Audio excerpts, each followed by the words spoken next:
Hello, Internet. We're back. This is probably going to be just a short little session.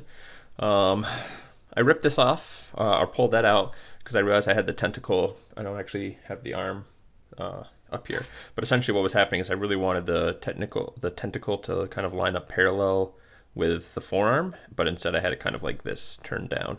So I had to twist it like this, which is fine. It fits in and out pretty snug, but then I figured this is a little easier to work on without risking breaking that piece that I had puttied up last time. The other thing I did is after I finished the video, when I noticed that it was twisted that way, I tried to push these up a little further to see if I could kind of make it show. And then I realized I really needed to make those a little more, what's the word I'm looking for? Pronounced, so that you could see those a little better from a distance. So we put all the little wavy, little ripply bits. And once the green stuff started to firm up, I could actually push on that a lot more. So it actually worked out.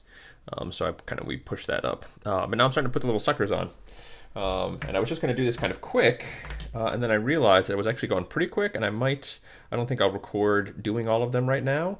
But I realized I was probably going to do all of them in just like a little quick session. So we're just putting the little dots on. This is fresh green stuff I mixed up. And I'm trying to get the dots all about the same size, getting them close to round, but I don't have to push them in too hard. Oh, I thought I dropped it and it stuck to my finger. But they're coming off my finger pretty well and onto the tentacle, so that's good. So I'm trying to get them around the same size, but they don't have to be exact. I can sort of fake it by depending on how deep I make the little divot in there, so I can sort of fake the size and I can kind of push them around a little bit. So as long as they're close, plus they're, again, organic, you know, it's not a machined part where they all have to be exactly the same size. Right, so, and yeah, we're just putting them in there wherever it looks like it makes sense. So I'm not overly thinking where I put them in here. I am trying to look for bits that, you know, if I've got like a nice little bit of line and texture, trying to leave that there. But I'm not too worried. Something with green stuffing I've realized is sometimes you'll be doing it in layers or doing stages and you'll make something that looks really good and you'll be really happy with how it looks. But it's also a spot that is ultimately going to get covered up by something. First example of this, I scratch built an ogre tyrant way back in the day. And there was some part of muscle or something on like his arm or his leg, and it just looked really good and I was really happy with it, but it was also where I needed to put some armor, I realized sort of as I was going along. So, you know, just that's just how it's going to be sometimes. All right, so this should stay soft long enough for me to pull off little pieces and kind of put them on there, but I kind of wanted to do, yeah, maybe we'll just go all the way down the end. I was debating whether or not I was going to do 3 or kind of have them offset, like do a row of 2 and then 1 and then a row of 2 and then 1. And yeah, I'm just going to do the row of 2. That's just going to be what it is. Just going to be what it is. Is that one a little too big?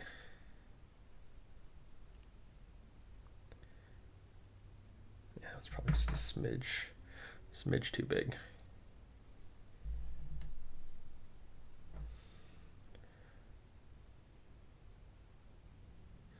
I guess I probably should actually start squishing down a few of these to get an idea of what is or isn't too big.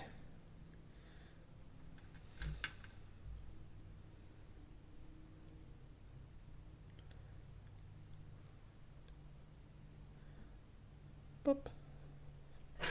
Blitzkrieg pop. I haven't listened to the Ramones in ages, y'all. All right, so this is going to start getting smaller as well as we go up. So I wanted to make the little tentacle suckers smaller.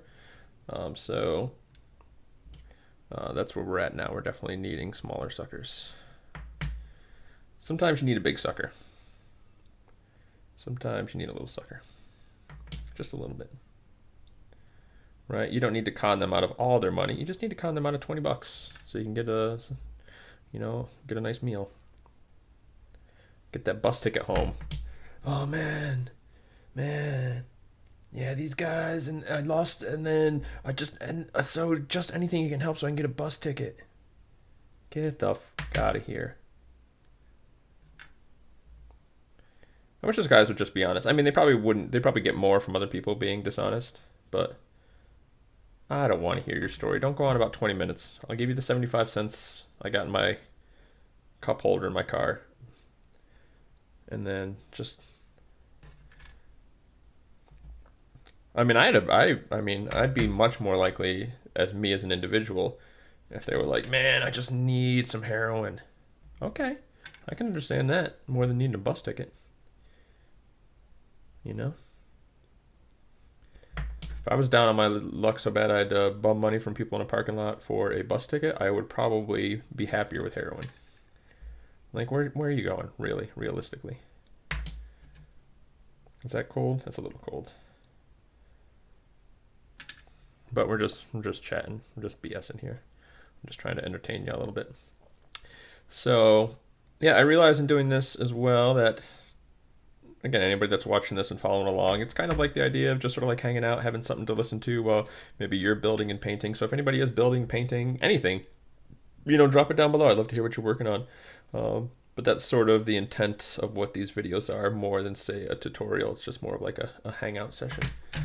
And I don't think I really said that initially. I think I probably even presented this more like, hey, let's build these things. I mean, I'm calling it let's build, but the idea is more like, I'm going to build this. Let's hang out together while I do it. Come on, you little sucker. All right, so we might need to start doing...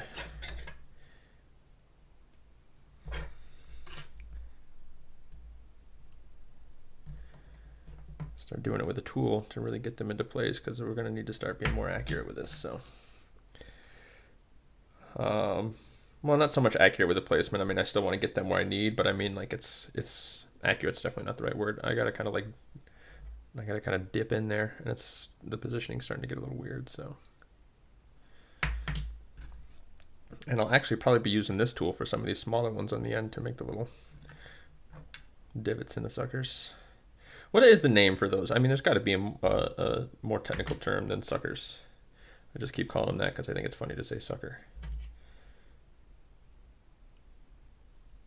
Right, and even that's, I mean, sorry, even those are starting to get big, so we're going to have to start making them really tiny bits of green stuff.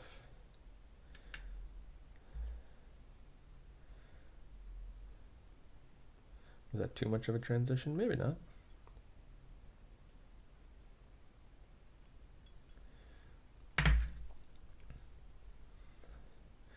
I can tell you right now, it's going to be too big of a piece.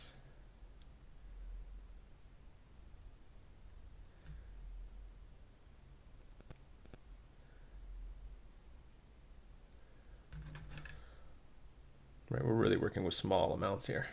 This is why a lot of times I say, take half of what you think you need and then divide that in half. That's what you're going to need, because much more often than not, what you're doing is not going to take up that much, not going to require that much green stuff.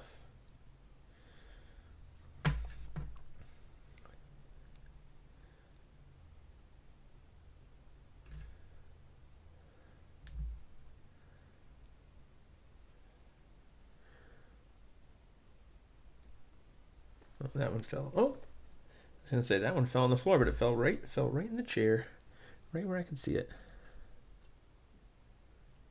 All right, these smaller ones are starting to get really tiny, and I'm kind of worried that they're going to fall off. So let's start pushing some of these in. And I bet if I just race through this, even that would look okay, right? Like if I just went, if I just did that, boop, boop, boop, boop,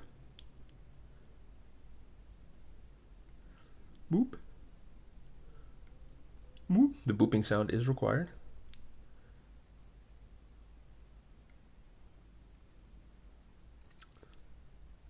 Boop, boop, boop, boop.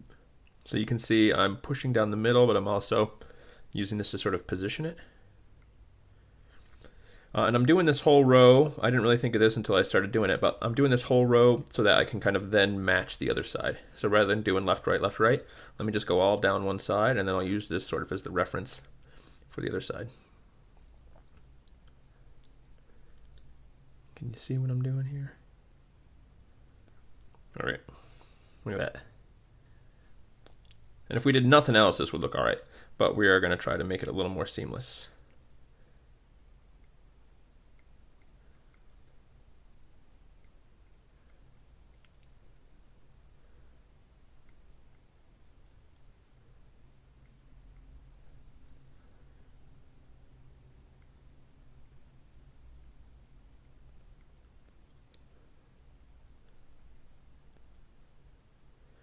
Some of these are a little technically too big, but we'll make it work. Again, we can fake it a little bit. And I actually kind of like how they're not fitting seamless against the tentacle. I think that actually looks kind of cool. Kind of makes it look like the sucker's kind of like coming up and then around. But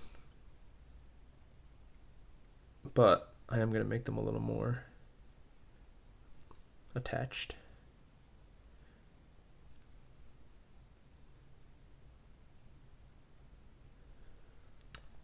So once we do that, let's work on, I'm just going to do these up front here. And then I'm going to go and we'll come back and check this out. So I'm just kind of using this tool just to kind of shape. I kind of want it more like a cone than just like a full dish. And then I'm going to use the clay shaper to sort of like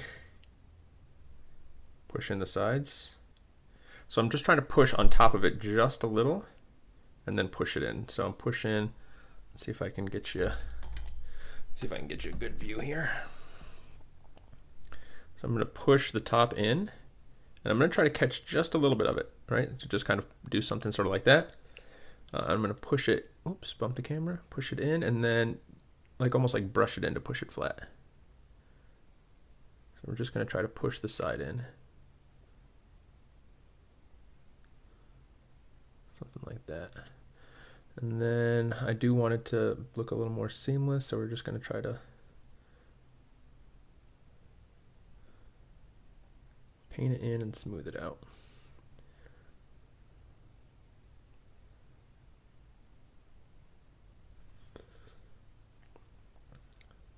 Try to push it in a little.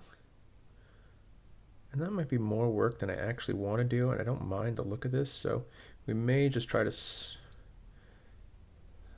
flatten the edges out a little bit, but leave that, right? Like I don't think that looks bad. In fact, it probably looks better than what that one will look like. So I think, yeah, that's what we're going to do. We're just going to sort of flatten out the sides a little bit. And then we can reshape it.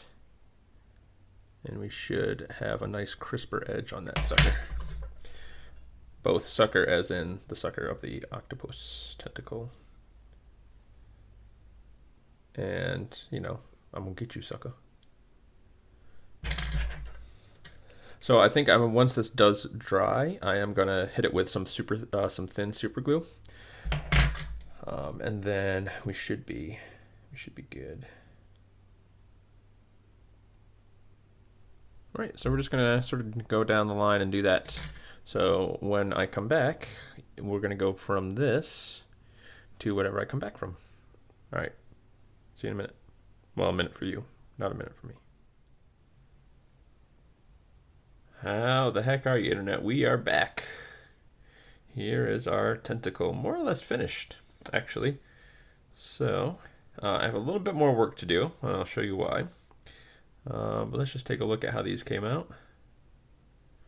Let's bring this light over here like that. Does that make things a little better? We got some harsh light. That light's a little direct. Need to diffuse it a little bit better. That's for another day. So we got the little tentacles pushed in here. I'll kind of tell you what I did. I mean, you saw most of it. After they were done, after I kind of went through and then did the sides a little bit, I went back in there and just kind of like push back on the outside. Let me just turn the camera like this here. Stop you from shaking if we can. So I would push these up and out, and then I would kind of push them in just a little bit, just to get the edges a little crisper. If you go back and forth, that's how we can get things a little crisper, sort of like the edges of these things here. So what we still need to do is, I need to fuss around with this end to see what I'm going to do. I was thinking it might be a little longer or wrap around something, but I think we're just going to chop it off and just clean this up on the end, and we'll be good to go there. What we did on this is, once I had turned, so remember when I was originally sculpting it, it was sort of like this. When I had turned it, it was actually turning forwards a little bit and just had kind of an awkward position. So I'd done a little extra green stuff in the back to fill it in, but it wasn't really working. Not that it wasn't working, it just didn't, I didn't kind of like the fact that it was like tilted forward. You can see it kind of does it now a little bit coming down, but it was even further down like this. So we've bent it back, which means we've got a little bit of a gap here that we're going to have to fill. But that's no problem. That's something we can easily take care of. That ain't no problem. So, but we did a bunch more magnetizing while I was waiting for some of this stuff to dry. So, let's just see what we got. So, what I did with these is I got, being that you don't have to worry about the seam as much in the hands because everything's kind of recessed in, I just put in a little circle of green stuff. And then when I pushed the magnet, it ran into the green stuff circle. And then I just kind of covered it up just to try to make it smooth, for no other reason than just a little bit an OCD and kind of maybe having it look nice and smooth on the inside. And then I made sure that the polarity was the same for all of them, so not that you would be switching hands left to right, but a hand can go on this side and then it can also go on this side. So just keeping the polarity the same, it's a good habit to get into. So we can pop this on here, right? We can pop our tentacle arm off, put this arm on, give him a club, give him a bag, right? So he's good to go. So he's good to go with that. And then this is the other arm. All right, so that's on there. Not much of a seam, not much of a gap. And again, watching our polarity, we're good to go. If we wanted to put a hand on backwards because we're crazy around the internet. The green stuff hasn't quite set. It's pretty close, but yeah. So we gotta let the green stuff finish doing its thing. So while the green stuff's finishing, and these tentacle things, they should be pretty good, but they might still be a little soft. Right, I can't really work with them, but if I pushed on them, I might be able to put like a fingerprint in them or something. So we're gonna let everything kind of sit over here and just like do what it do. But I thought we'd quickly just put together one of the other heads. So let's do that real quick. Scrape off some mold lines. Get rid of these things. I don't know if I really need to take the one off the side. I just don't want it to cause fitting issues on down the road. Is my camera like not autofocusing anymore because I tried to tell it to focus? Focus!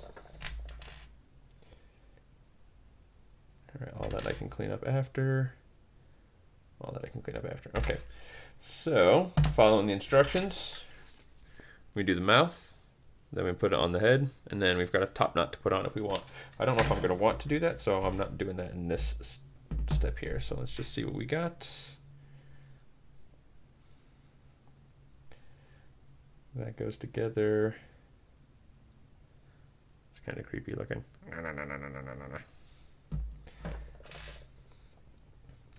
Na. Make him say, Make him say, ghetto dough. Make crack like this. Whoa. Oh, easy there. Yep, of course. Why wouldn't you? Luckily, we just found it, so we're all set. So, we got our mouth.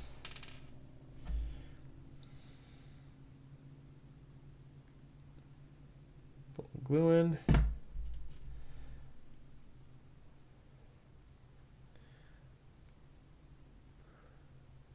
In my day. The old war stomper. All right, so a little bit of a gap here, nothing too crazy, but we're gonna just use the same trick we did before. We're just gonna overflow it with a little glue so that when it dries, we can scrape it off, right? Stay in frame, Tim. Stay in frame, Tim. All right, is that enough? I don't think I put enough in there. That's not too bad. That'll do. That'll do. We'll just push it together for a minute, nice and just really jam it in there. Just jam it in.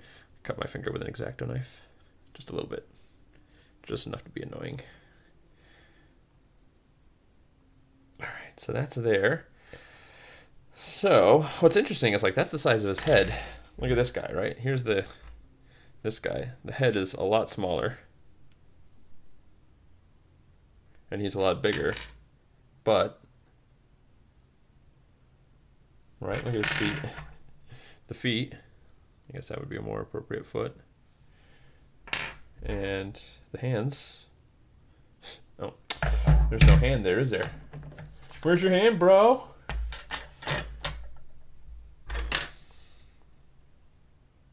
Big meaty fist. But you know how we do internet. We just get in there and cut. You ready? Where's my clippers? Oh. So is this attached? That might be. So we're just gonna have to hack at you. That head's actually on there attached a lot more than I thought it was. I didn't really look at how attached it was.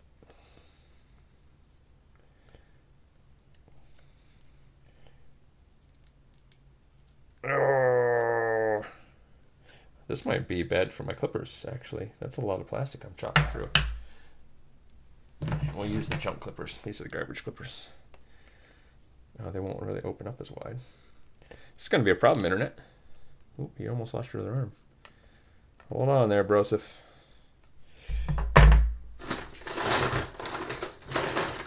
Where is my saw? I don't know. It's not. Hold on. Can you hang on a minute, internet? I miss you already, internet!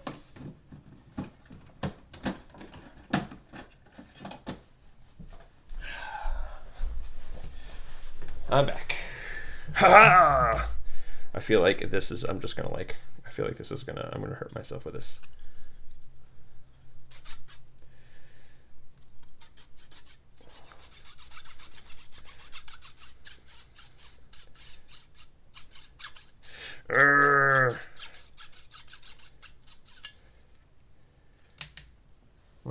What did we lose?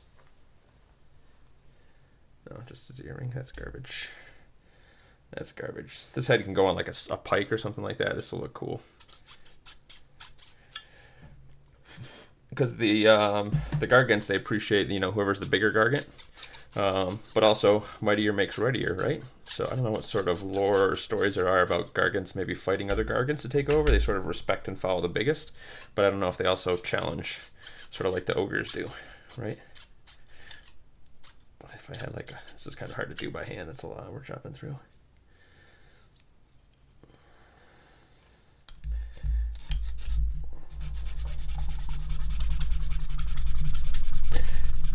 And anything that's on this guy, it's all cloth and fabric and rope. So I'm really not worried about like collateral damage from this. Because anything that gets ruined, we can just resculpt and fix, right? We're confident in our abilities.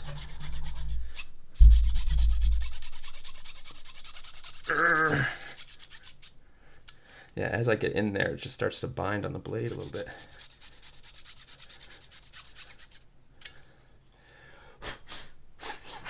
Probably should be wearing a mask because this is resin. This is not plastic, and that dust is allegedly not good from what I'm told. Here, let's switch the camera's focus down here so you can see what I'm doing.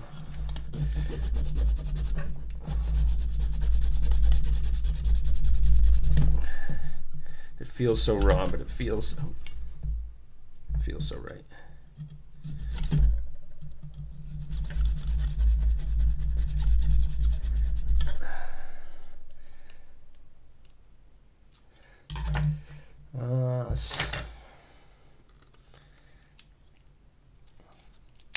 Ha!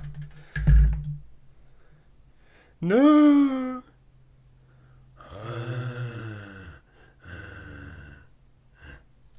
All right, you know I'm crazy.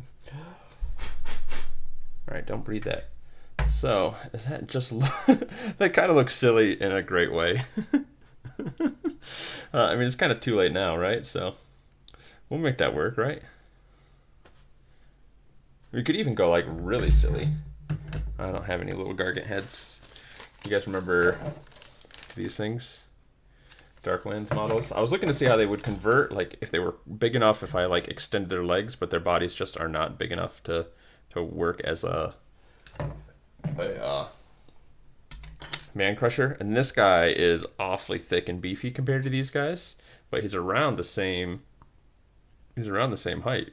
So we might make a cool, octopus, because he doesn't have any eyes, but if we kind of made something that looked just a little kind of octopusy around the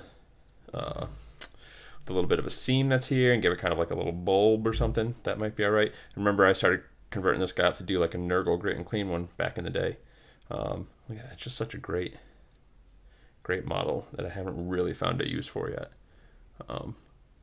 But he might make a cool man crusher. Anyway, oh yeah, what was I gonna say? Maybe this.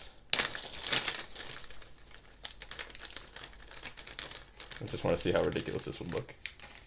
Like, give him a little itty bitty head. Where's my? We're just having fun. We're just being silly. Sometimes you got to be silly, right? This is a hobby. You got to enjoy yourself.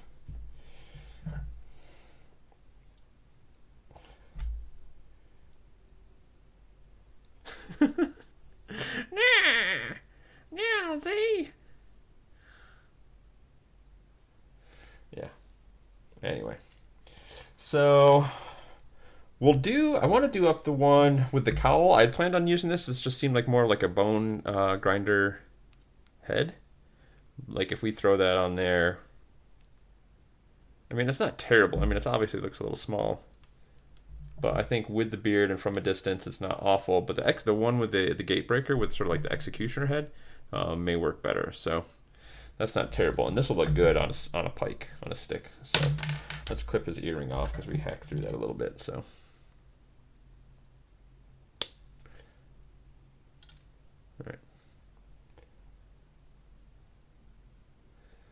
All right, so anyway, the other thing we're going to do is we're going to hack off his feet because we're going to use these feet. So let's see about where that foot goes. Now this we're going to be a little more careful with on this side anyway, only because, I mean, not like careful, but what I want to do is I want to make it a nice flat piece here. So when I use the clippers, I want to make sure, right, I got a curved piece and I got a flat piece. I want to cut it off flat. We're going to need to do a little sculpting to make this work together. So we're cutting it just above the ankle, right, using our flat piece.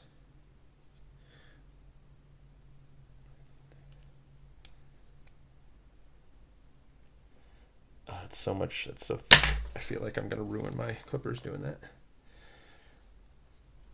Put that with the rest of your bits. Look at this poor guy. Sometimes that's what you just got to do, internet, right? I'm going to be happier with the end result. So it's more work, but this is a labor of love project. This kind of like goes right into those ruined pants at the bottom there. So we can chop this off. Let's use the saw. I don't want to ruin my clippers. That's harder to cut through than I thought. So.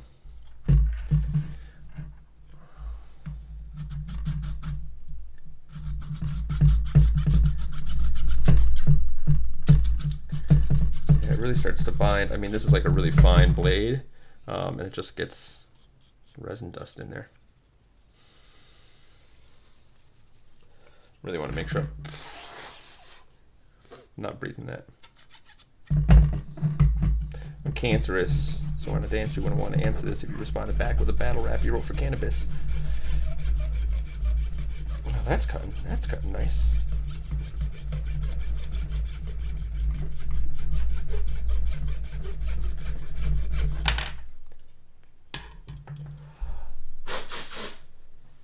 All right, so there's your footses. So, just to get an idea of what we're looking at, we're just going to get a real rough idea. So when I look at this, I'm actually even going to just kind of like squint my eyes and blur my eyes a little bit. I just want to get a rough idea of what this is going to look like.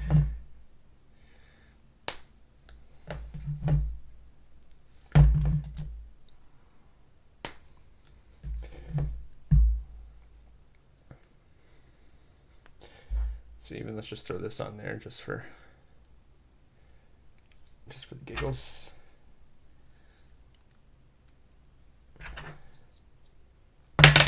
Yeah, I figured that would happen. I realized as I was putting that on, that should have been the last one I put on.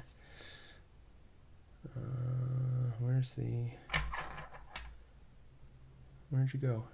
Oh. I'll probably actually give him this hand. I'll probably be having that hand, so.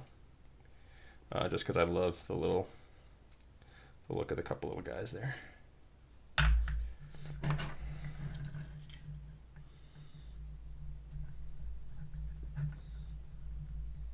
Alright, so that ain't too bad. It's a much better looking bone grinder if you ask me. Alright. We know what we're working with. We're okay with that. So the job now is to do all the green stuff in and pinning for that. So what I'm going to do is I think we're going to be probably close to the end for this video here today. I got a little something I want to do for you anyway in just a minute. So we're gonna have to clean all this up. So what I'm gonna do, and this will probably might be off camera, I might do some of it on camera. Obviously these feet are a lot bigger than these legs, so we're gonna have to green stuff up some leg, which isn't a problem. So we'll green stuff that up. I gotta find the best way because I'd like to pin that in first with some sort of pin, but there's any space in here. So I might stuff that with green. Actually, no, we'll do it with hot glue. I'll fill that up with hot glue with some of the thick wire, some of this stuff, and then we'll drill a hole in here for it. Oh, I don't have my larger drill bit. I might have to try to find that. Anyway, so we'll do that to get the legs in there. I guess I could do it with 2 paper clips. I could still do the same thing with hot glue and just do 2 just to give it some stability. So we'll do that. The head, we may just like put a chunk of green stuff on, put it on there, and then once the green stuff hardens, take this off and then glue this on. But actually I want to check that executioner's head as well. The hands will be easy. I mean, that's already even just needs to be, this has a pretty good spot to like pin it anyway. So I didn't finish drilling this out because the glue was setting, so it was breaking it apart, but that'll go on pretty easy. And then we can just make some extra cloth or do something sort of like, actually I was thinking maybe taking some bits, like some Stormcast bits, and doing something similar to this, how it's got like shields and stuff, maybe having a Stormcast shield over part of it. So we got to go through the bits box a little bit, but that's sort of what we're going to do. We could also do something like this. Sculpting some pieces of wood is actually pretty easy if you look at the shapes we're dealing with, right? So you just kind of smooth it out, especially kind of get it flat, and then we just run some of these textures up and down it, right? Much like I was doing the little skin lines on the bottom of the tentacle. We can do that with something like this, right? And I can just...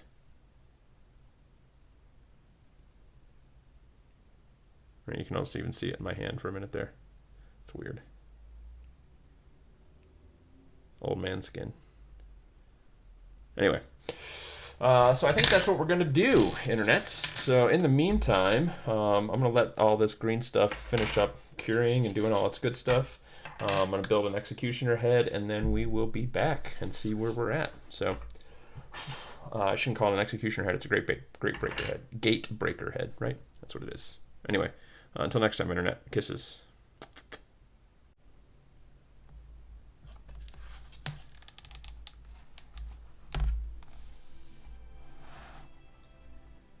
From deep in the realm of chaos, the chaos gods whispered into Gorkamorka's mind, saying the twin-headed deity was nothing more than a slave to Sigmar's will. Meanwhile, the god-beast Behemat still wandered as he pleased. Untroubled by duty, and with his head quite literally in the clouds, he killed, ate, or snored away whole months at a time without a care in the world. Gorkamorka began to resent the fact that his champion roamed free, whilst he took on an endless task at the behest of another. He split himself in twain so his Mork side could better think of a cunning solution. Gork's simple desire to bash things to death was undermined by Mork's suspicion he was being used. As the god reformed under the bad moon, a gleam of malice appeared in Gorkamorka's bloodshot eye. From that point on, whenever Gorkamorka encountered Behemat, he would issue his champion a challenge that the father of Gargants could not refuse. He was to replicate one of the twin-headed god's own feats of strength, or die in the attempt. The first of these tasks was to cause a great flood that destroyed a city. Once, after a year-long monster hunt that spanned the desiccating deserts of Hysh, Gorkamorka had quenched his godly thirst by drinking so much of the gleaming bay that the sea level dropped. Then, when the ocean was sure the green-skid god was gone, it surged back to such a level it flooded the coastal city of Omnitopia. This great watering was a feat that Gorkamorka urged Behemat to replicate. The father of Gargants gladly took up the challenge. Soon enough, he submerged a city, albeit unintentionally, by tripping over a fjord's wrinkly bits and belly-flopping in the Girdle Sea near the elven city of Araxia. The gold-walled metropolis was flooded by the resulting tsunami, and Behemat gleefully helped himself to the priceless treasures that had become so much flotsam. Since then, the Gargants say, a great many elves have made their homes under the sea to escape similar catastrophes.